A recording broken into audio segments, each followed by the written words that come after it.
नमस्कार दोस्तों, स्वागत है आपके अपने YouTube चैनल संस्कृत अड्डा पर। दोस्तों, आज की जो वीडियो में हम करने वाले हैं आपके THT PHT 2024 में होने वाले एग्ज़ामों के लिए महत्वपूर्ण क्वेश्चन।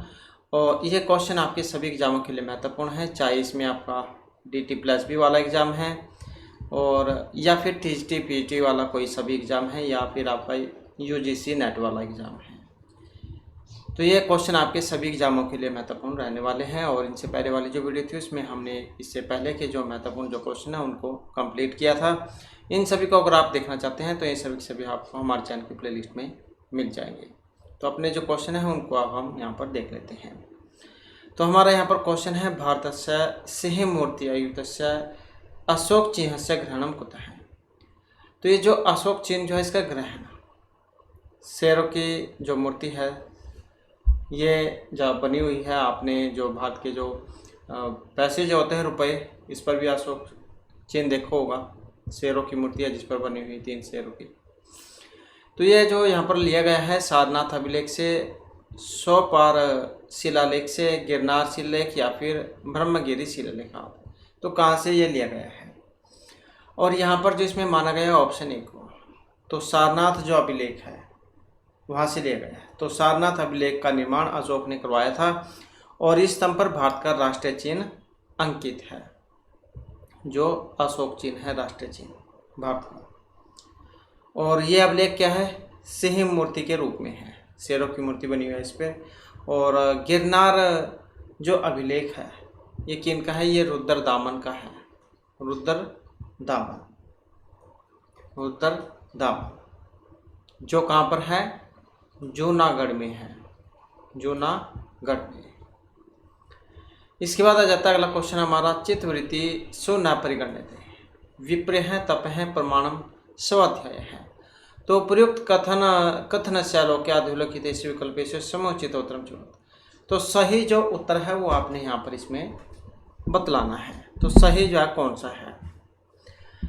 अब हम यहाँ पर सही की बात करें तो इसमें जो ऑप्शन सी को यहाँ पर माना गया है, तो जिसमें बी और डी तप है और सब अध्याय है, ये आ जाएगा।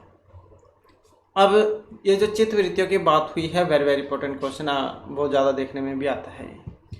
चित्तवृत्तियों की संख्या कितनी होती है, तो इनकी जो संख्या ये 5 मानी गई है। तो प्रमाण विपर्य विकल्प निद्रा स्मृति, प्रमाण विपर्य विकल्प निद्रा स्मृति, तो ये जो है यहाँ पर 5 माने गए हैं। इसके बाद आ जाता है नेक्स्ट क्वेश्चन हमारा, सामवेदेन संबंधित स्था है। अब सामवेद जो है इससे संबंधित है, स्था है मतलब द्विवचन में है, तो 2 जो है यहाँ पर बतलाने हैं। इसमें गौपथ ब्राह्मण, देवता अध्याय, बोधायन या लाटायन श्रोत्र सूत्र, तो कौन सा आ जाएगा इसमें। अब इनमें अगर हम देखें तो ऑप्शन जो है बी को यहाँ पर माना गया है, तो बी और डी ये जो है इसमें आ जाएंगे। तो सामवेद से संबंधित देवताध्याय ब्राह्मण और लाटायन श्रोत्र सूत्र है। गौपथ ब्राह्मण अथर्ववेद का एक मात्र अकेला ही ब्राह्मण है, गौपथ ब्राह्मण। और बोधायन जो धर्मसूत्र ये यजुर्वेद से संबंधित धर्मसूत्र है। और सामवेद से संबंधित ब्राह्मण ग्रंथ जिसमें तांड्या ब्राह्मण, षड्विंश, संविधान ब्राह्मण, आर्षे, देवताध्याय, छांदोग्य, संहिता उपनिषद, वंश ब्राह्मण, तो ये सारे आ जाते हैं। और सामवेद से संबंधित जो श्रोत्र सूत्र है जिसमें आर्षे या मशक और दरायन या घातिर, ये वाले इसमें श्रोत्र सूत्र हैं। तो देवताध्याय ब्राह्मण और लाटायन श्रोत्र सूत्र जो इनका संबंध जो है सामवेद से हो जाएगा। इसके बाद जो हमारा क्वेश्चन आ जाता है, भाषा विज्ञान दृष्टि अर्धस्वर है भवती। तो भाषा विज्ञान की दृष्टि से यहाँ पर अर्धस्वर है।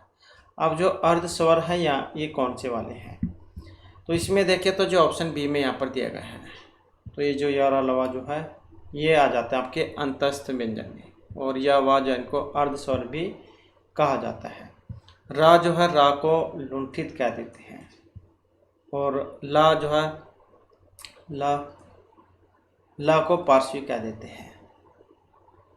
तो रा को लुंठित भी कह देते हैं, परकंपित भी कह देते हैं, और जो ला है इसको पार्श्वी कह देते हैं।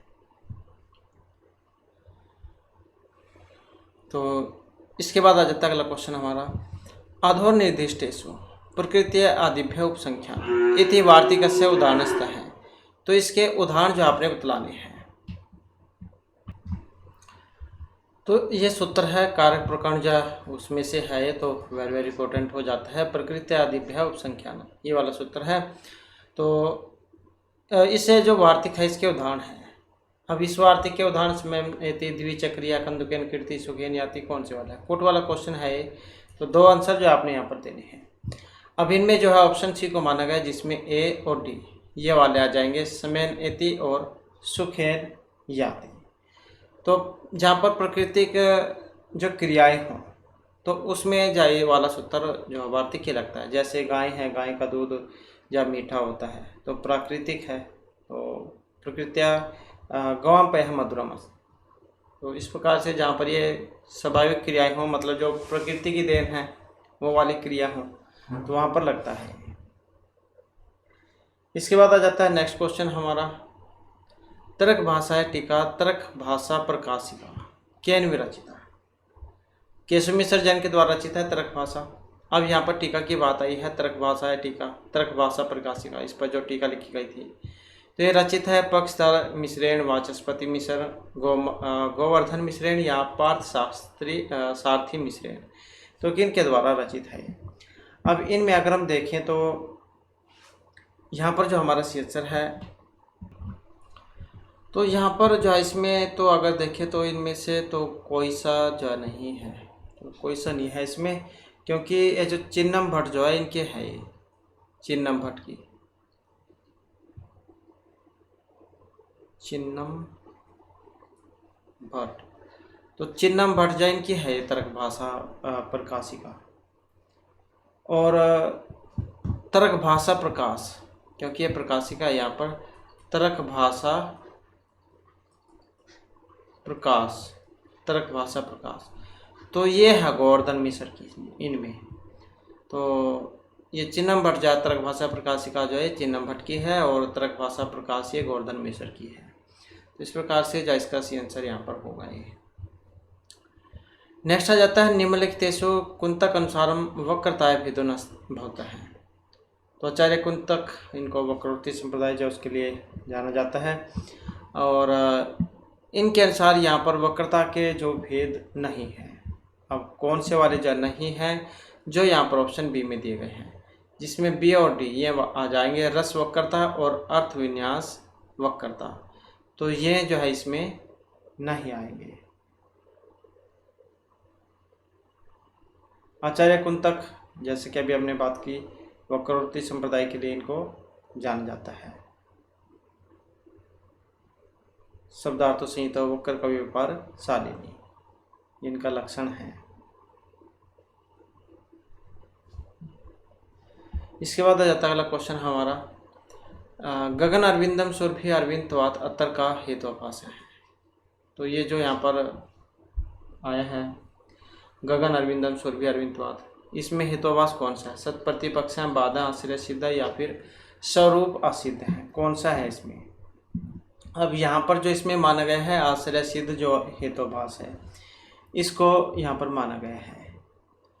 आकाश कमल सुगंधित है, और कमल के समान होने से, आकाश कमल सुगंधित है कमल के होने से। यस्य हेतु आश्रय नवगम्यते स आश्रय सिद्ध है। जैसे गगन अरविंदम सुरभि अरविंदवात, आकाश कमल सुगंधित होता है क्योंकि वह कमल है, सरोवर में उत्पन्न कमल की तरह है। यहाँ सुरभि तुम का आश्रय गगन अरविंदव की सत्ता ही नहीं है। स्वरूप सिद्ध की बात करें तो जिसके पक्ष में हेतु का भाव होता है, जैसे शब्द गुण चक्षुत्वाद रूपवाद, चक्षुस्तव शब्द में ही नहीं है क्योंकि शब्द श्रवण से ग्राह्य है। तो इतना आप याद रखिएगा, गगन अरविंदम सुरभि अरविंदवात, इसमें जो हेतुभाष है ये आश्रय सिद्ध जो है इसको यहाँ पर माना गया है। इसके बाद है अर्थ विस्तार उदाहरणेषु एतौ शब्दों परिगणित होते हैं। अर्थ विस्तार के उदाहरणों में गिने जाते हैं। गवेषणा वेदना प्रवीण है या भार्य है, तो इसमें कौन कौन से आते हैं। अब यहाँ पर जो इसमें आएंगे जो ऑप्शन सी में दिए गए हैं, तो इसमें ए और सी गवेषणा और प्रवीण है ये आ जाएंगे। और दो शब्द यहाँ पर गिने जाते हैं। अर्थ विस्तार की दशाएं की बात करें तो जिसमें अर्थ विस्तार आ जाती है और अर्थ संकोच आ जाते हैं और अर्थ आदेश। तो अर्थ विस्तार की दिशाएं हो गई अर्थ विस्तार, अर्थ संकोच और अर्थ आदेश। अब अर्थ विस्तार क्या है? किसी शब्द का मूल अर्थ परंतु व्यापकता के कारण शब्द के अर्थ में विस्तार होकर अनेकार्थी होने लगा। जैसे प्रवीण प्रकृष्टो वीणायाम, जो वीणा वादन में प्रवीण होता है, परंतु अर्थ विस्तार होकर किसी भी काम में कुशल हो उसके लिए प्रवीण शब्द का प्रयोग किया जाने लगा।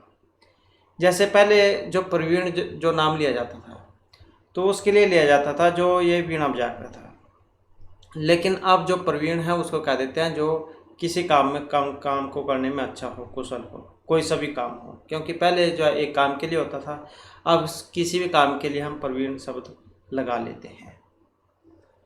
जैसे गवेषणा है, गाय को ढूंढने के लिए प्रयोग में आता था ये, परंतु अर्थ विस्तार होकर किसी भी वस्तु खोजने के लिए गवेषणा शब्द का प्रयोग होने लगा। तो गवेषणा पहले जो गांव जो थी वो खोजा करती थी, तो उसको ढूंढने के लिए जो इसका प्रयोग किया जाता था गवेषणा शब्द का। लेकिन अब गवेषणा जो कोई भी किसी की वस्तु खो जाती है तो उसके लिए हम प्रयोग में लाते हैं। इसी प्रकार से वेदना है, सुख या दुख के लिए प्रयुक्त होता था, परंतु अर्थ संकोच होकर केवल दुख के लिए ही ये प्रयुक्त किया जाता है। और इसी प्रकार से भारे भी अर्थ संकोच का ही उदाहरण है। तो अर्थ विस्तार के दो उदाहरण यहाँ पर गवेषणा और प्रवीण है। इसके बाद है अन्नम भट्ट विरचित भाष्य नाम की मस्ती। तो अन्नम भट्ट विरचित जिसका नाम मातृवेद है, पदार्थ बोध है, स्वर प्रकाश है या पदार्थ प्रकाश का है, तो कौन सा है? अब इसमें जो है हमारा ऑप्शन डी वाला बन जाएगा, तो पदार्थ प्रकाशक जो है हो जाएगा।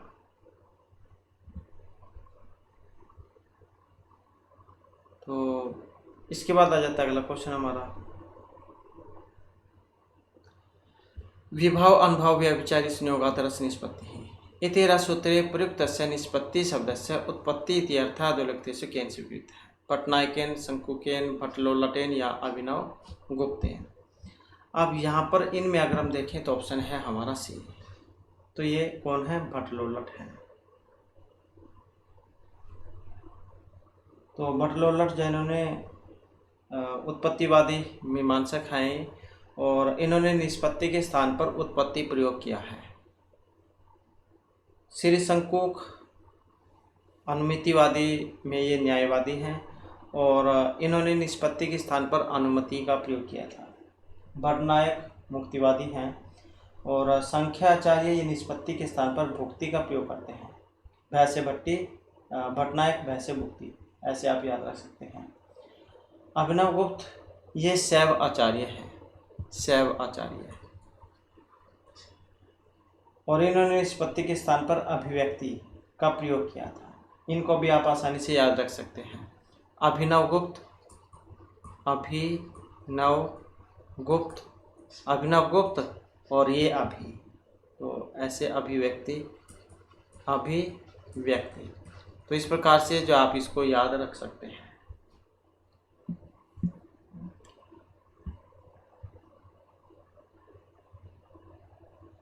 और ये बर्तमुनि जाउन का है रसोत्तर। नेक्स्ट आ जाता है पद्म पुराणे पंचखंडा संति कर्मेण योजित। तो इसमें जो इनका जो मिलान जो है वो आपने करना है और इसमें जो ऑप्शन सी वाला हमारा यहाँ पर बनेगा। तो प्रथम खंड किसमें? पद्म पुराण में। जैसे महाभारत में 18 पर्व हैं, पुराण 18 हैं, उपपुराण 18 हैं और गीता में अध्याय 18 हैं। ये सारे 18 जो हैं इसमें ये जो पद्म पुराण है इसमें जो 5 खंड हैं तो इनका क्रम मिलाना है आपने। जैसे प्रथम खंड है तो इसका संबंध किससे है? सृष्टि से है, सृष्टि खंड है। द्वितीय खंड है, इसका नाम भूमि खंड है। और तृतीय खंड है, इसका नाम है स्वर्ग खंड है। और जो चतुर्थ खंड है इसका नाम है पाताल खंड है। तो ये तो 4 है यहाँ पर। अगर 5वां भी होता है यहाँ पर तो पंचम खंड है, पंचम खंड है। तो 5वां जो खंड है इसका संबंध होता उत्तरकांड से। उत्तरकांड पद्म पुराण, उत्तरकांड पद्म पुराण। और 7 खंड है इसमें पद्म पुराण में। जैसे यहाँ पर 5 खंडों के बारे में पूछा गया था तो 7 हैं इसमें, 7 खंड है इसमें यहाँ पर। और 697 जो है यहाँ पर इसमें अध्याय है। और 55,000 इसमें श्लोक है।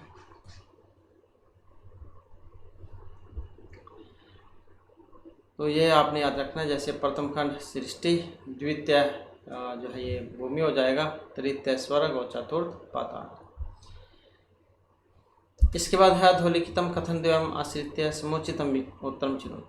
तो सही जो उत्तर है यहाँ पर बताना है, कथन अभिकथन वाला है।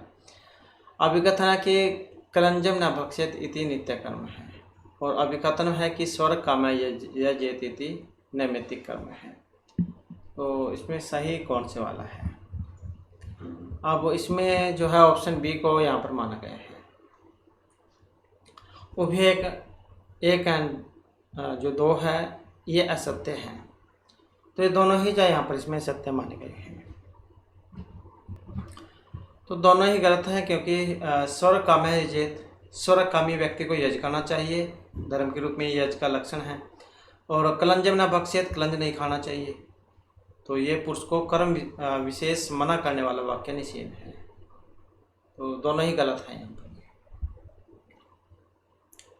इसके बाद है मनुष्य मृत्य प्रतिपादितान एतान विषयान यथाक्रमम योजयत। राजधर्म है आपद्धर्म है संस्कार विधि प्रायश्चितम। मनुष्य मृतौ प्रतिपादितान एतान विषयान यथाक्रमम योजयत। तो इनका भी जो कर्म आपने बतलाना है। तो कर्म जो ऑप्शन बी में बनेगा। तो सी संस्कार विधि, ए राजधर्म है, बी आपद धर्म है, और चौथे नंबर पे आ जाएगा प्रायश्चितम।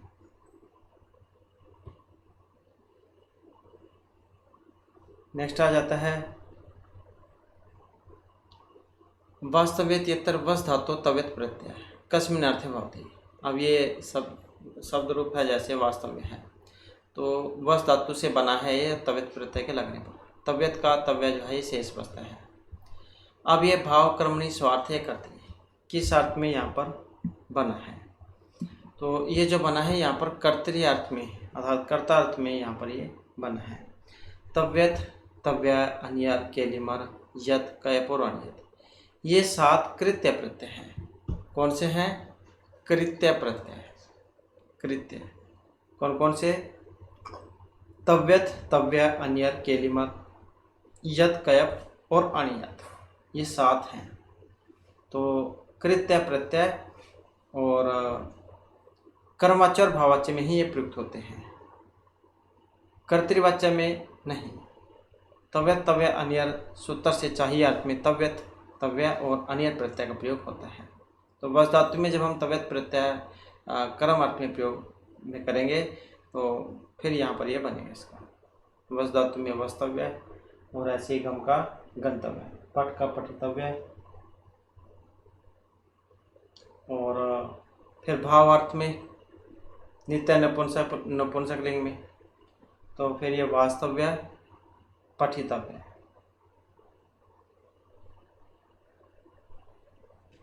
तो या तो फिर आप देख लेना एग्जाम में, या तो उसमें बी होगा दिया हुआ और या फिर जाए डी होगा, क्योंकि ये अलग अलग है। जो आयोग जो इसने कर्तरी माना था, लेकिन अगर हम बुक के अनुसार देखें तो उसमें जो क्रम जो है इसको माना गया था।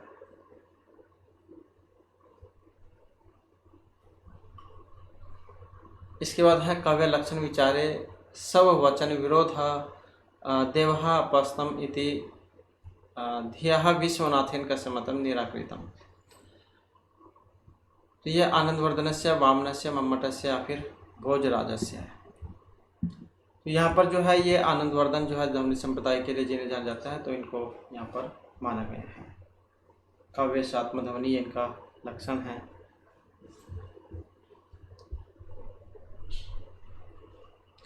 इसके बाद है यथाक्रमम भाव विकारान योजित।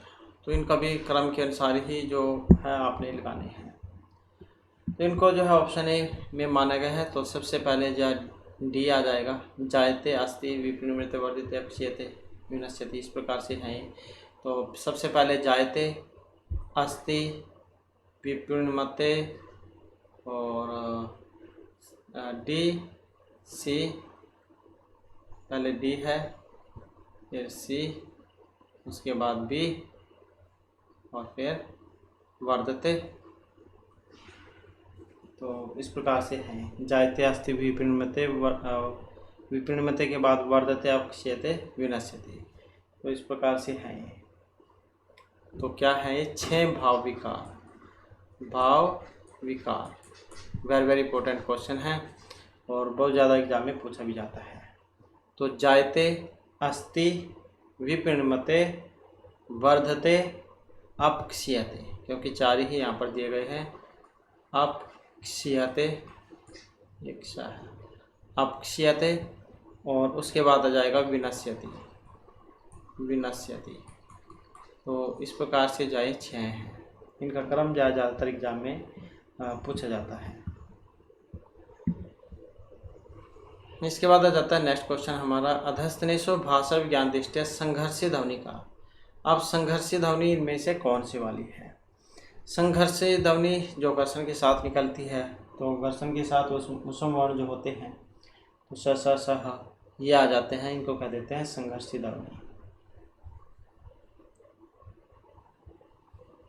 नेक्स्ट आ जाता है इनका क्या आपने मिलान करना है सूची 1 को 2 के साथ। तो कौन से प्रकरण में से जो है यहाँ पर ये ली गई है, और यहाँ पर बनेगा ऑप्शन सी हमारा।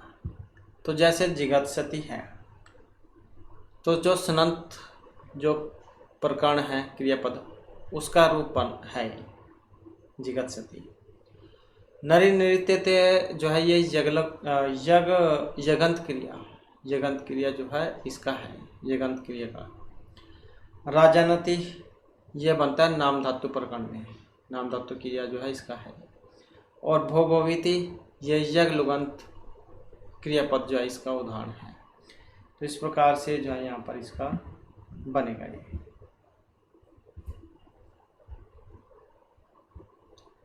इसके बाद है ऋग्वेदस्य भाष्यकारक स्कंद स्वामी, भरत स्वामी, माधव या गुण विष्णु।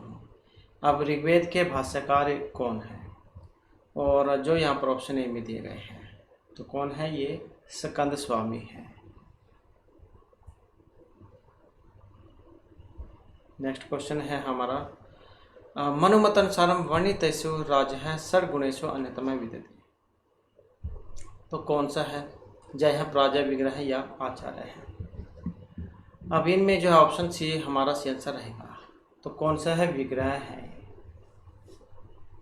तो मनुस्मृति में जो 6 जो गुण बताए गए हैं, संधि, विग्रह, यान, आसन, द्वैधी भाव, संश्रय है।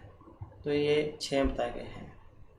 तो मनु के मत अनुसार वर्णित राजा के 6 गुणों में दूसरे नंबर का कौन सा है? विग्रह है। अब 6 कौन कौन से हैं? तो सबसे पहला है संधि, संधि। उसके बाद दूसरे नंबर का यहाँ पर हो जाता है विग्रह, विग्रह के बाद हो जाता है यान, यान के बाद आ जाता है आसन, आसन के बाद आ जाता है द्वैधी भाव, ये वाह है इसमें, द्वैधी भाव। और इसके बाद आ जाता है संश्रय, संश्रय, संश्रय। तो इस प्रकार से ये 6 जो है यहाँ पर 6 गुण माने गए हैं। तो इसमें दूसरे नंबर का ये विग्रह आ जाता है। इसके बाद आ जाता है कण्व संहिता भाष्यकार उसका है। अब जो कण्व संहिता है इसके भाष्यकार हैं कौन से हैं, जो ऑप्शन बी में यहाँ पर दिए गए हैं, जिसमें ए आचार्य सायण है और सी हल आयुध है। तो ये दोनों इसमें आ जाएंगे। सायण के भाष्य कौन कौन से हैं, कृष्ण यजुर्वेद, ऋग्वेद की साकर संहिता, शुक्ल यजुर्वेद की कण्व संहिता, सामवेद की कौथुम संहिता, अथर्ववेद की शौनक संहिता और सामवेद की 8 ब्रह्मांड।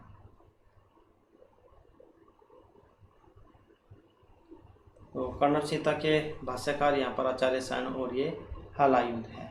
हलायुध ने कण्व संहिता पर ब्रह्मण सरस्व नाम का जो भाष्य लिखा था, और उवट शुक्ल यजुर्वेद की मांददीन संहिता पर भाष्य लिखा है।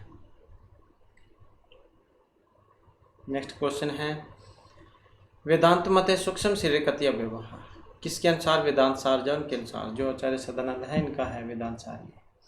तो इनके अनुसार जो 17 यहाँ पर सूक्ष्म शरीर के अवयव पूछे गए हैं, कितने होते हैं सूक्ष्म शरीर की, हमारे जो सूक्ष्म शरीर है इसकी उत्पत्ति जो है 17 तत्वों से मानी गई है। तो 17 हो जाएंगे इसमें, जिसमें पंच ज्ञानेन्द्रियाँ, पंच कर्मेंद्रियाँ, पंच वायु, बुद्धि और मान।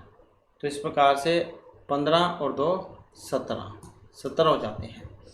अब जैसे पंच ज्ञानेन्द्रियाँ हैं कौन कौन सी होती हैं, चक्षु, श्रोत्र, त्वक, घ्राण, रसना। ऐसे ही 5 कर्मेंद्रिय हैं, पंच कर्मेंद्रिय, वाक, पानी, पाद, वायु, पस्त। 5 ही वायु होती है, प्राणापान, व्यान, उदान, समान, बुद्धि और मन। तो ये टोटल जो है 17 हो जाते हैं। तो इस प्रकार से लिंग शरीर की उत्पत्ति मानी गई है।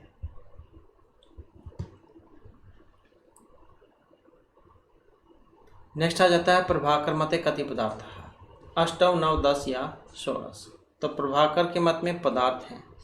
अब जो यहाँ पर पदार्थ हैं ये कितने हैं, तो पदार्थ जो है यहाँ पर जो 8 जो है अष्टव, तो ये माने गए हैं। अब कौन कौन से हैं, द्रव्य, गुणकर्म, सामान्य, विशेषमय और शक्ति, सादृश्य एवं संख्या। तो क्योंकि अलग अलग है तो प्रभाकर के अनुसार है, प्रभाकर जो है इनके अनुसार है 8, द्रव्य, गुणकर्म, सामान्य, समय, शक्ति, सादृश्य एवं संख्या। नेक्स्ट क्वेश्चन है हमारा यथोचितम मेलनम कृत, इनका क्या है, आपने जो सही जो मिलान है वो करना है। सही मिलान करने में हम देख लेते हैं, ऑप्शन ए वाला या यहाँ पर बन जाएगा इसका। तो जैसे प्रोक्ष्कृतः, तो क्या है, इंद्राय साम गायत, ये वाला हो जाएगा। प्रत्यक्षकृतः, तो इसका संबंध किससे है, इसका हो जाएगा ये कर्णवा अभि प्रगायत। आध्यात्मिक क्या, इंद्राय साम गायत, इंद्राय साम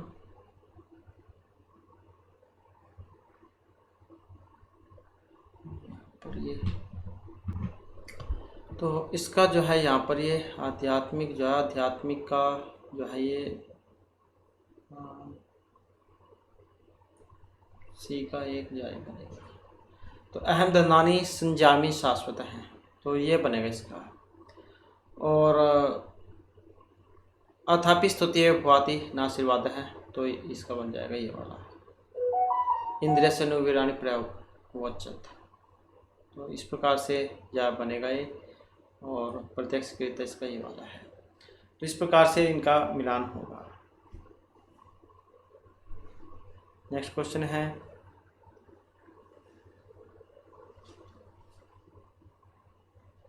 अधस्तनेषु समीचीन कथनम अस्ति।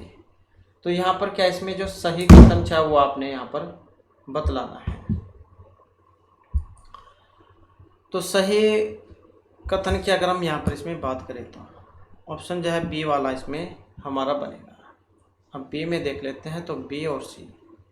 कौटिल्य मते न विधा गुण पुरुषा भवन्ति, 9 प्रकार के गुण पुरुष हैं, और मनुस्मृति 18 विवाद पदानी वर्णितानि। इस प्रकार के जो है यहाँ पर माने गए हैं। कौटिल्य के मत में 9 प्रकार के गुण पुरुष होते हैं।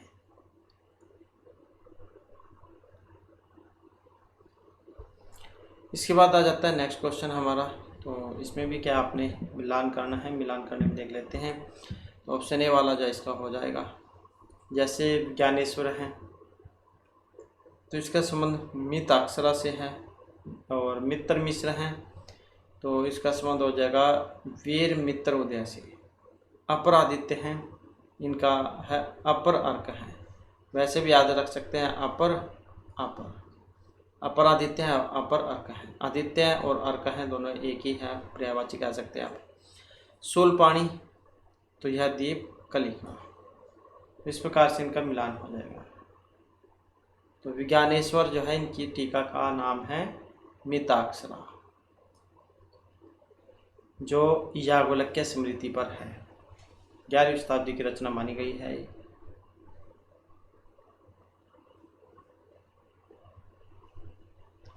इसके बाद है समुद्रगुप्तस्य प्रयाग स्तंभ लेखात् ज्ञायते यत् सः आर्यवर्तस्य निम्नांकित संख्याकान शासकान पराजितवान 65, 9 या फिर 10। तो इसमें जो ऑप्शन सी रहेगा हमारा, तो कौन से है ये 9 है। इसके बाद है काव्य प्रयोजनानि काव्य प्रकाश अनुसारम यथा क्रमम योज्यते। काव्य प्रयोजन को काव्य प्रकाश के अनुसार सही क्रम बताना है आपने। अर्थकृते यस्य व्यवहार विदे श्वेत रक्षते, तो इनका सही क्रम कौन से वाला है। सही क्रम की बात करें तो इसमें ऑप्शन बी वाला है हमारा। तो काव्य के 6 प्रयोजन होते हैं। काव्य में यस्य अर्थकृते व्यवहार विदे श्वेत रक्षते सद्य परिनिमिते और कांत संधि उपदेश युज्ये, तो इस प्रकार के होते हैं। वो सबसे पहले यहाँ पर ये काव्य में से अर्थकृते व्यवहार विदे श्वेत रक्षते और सद्य परिनिमिते कांति संधि उपदेश युज्ये, ऐसे हो जाएंगे। तो सबसे पहले यश की प्राप्ति, फिर धन की प्राप्ति होना, व्यवहार हेतु, अमंगल निवारण हेतु, रसनुभूति, उपदेश विधि, तो इस प्रकार के हैं। अगर इस क्वेश्चन को आप विस्तार पूर्वक पढ़ना चाहते हैं तो आपको हमारी पुराने वाली जो वीडियो है उसमें मिल जाएंगे। इसके बाद है व्याकरण अध्ययन से प्रयोजनम यथा क्रमम योज्यते। लघु आगम्य उभय रक्षा, तो व्याकरण अध्ययन के प्रयोजन का सही क्रम जो है, सही क्रम यहाँ पर बतलाना है। तो सही क्रम की बात करें तो सबसे पहले क्या होता है, रक्षा, ऊह, आगम, लघु और 5वें नंबर पे आ जाएगा असंदेह। असंदेह, ये हाँ है असंदेह। रक्षा, ऊह, आगम, लघु, असंदेह। तो इस प्रकार से जो है यहाँ पर ये व्याकरण अध्ययन के जो 5 प्रयोजन जो है ये बतलाए गए हैं। तो इस आधार पर देख सकते हैं आप, इसका ऑप्शन ए वाला हो जाएगा। ए बी सी डी इसी प्रकार का यह क्रम बनेगा।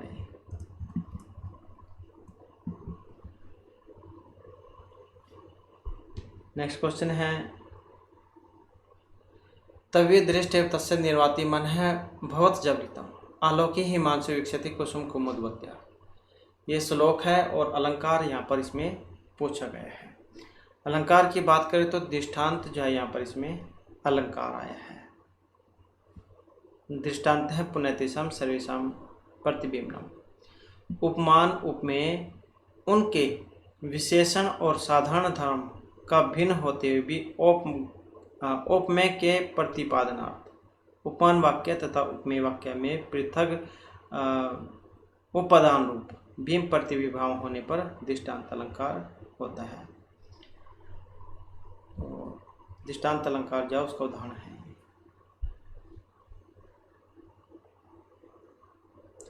इसके बाद है अपगत मलेहि मंची स्फटिक मणि इत्यत्र का अलंकार है। रूपक, यमक, उपमा या दृष्टांत, तो इसमें कौन सा है। और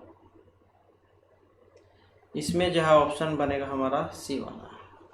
तो अपगत मलेहि मंची स्फटिक मणि इत्यत्र अलंकार है, उपमा अलंकार है। तो उपमा है यहाँ पर। और रूपक कौन सा होता है, तद्रूपकम अभेदो या उपमान उपमेय हो, तो इसमें होता है। और दृष्टांत तो सधर्म से वस्तु न प्रतिबिंबनम, ये वाला होता है। तो इस प्रकार से जो हमारे आज की क्लास और महत्वपूर्ण क्वेश्चन थे। नेक्स्ट वीडियो इसमें आपके लिए नए जो महत्वपूर्ण क्वेश्चन हम लेकर आएंगे। और हमारे साथ अंत बनाने के लिए धन्यवाद।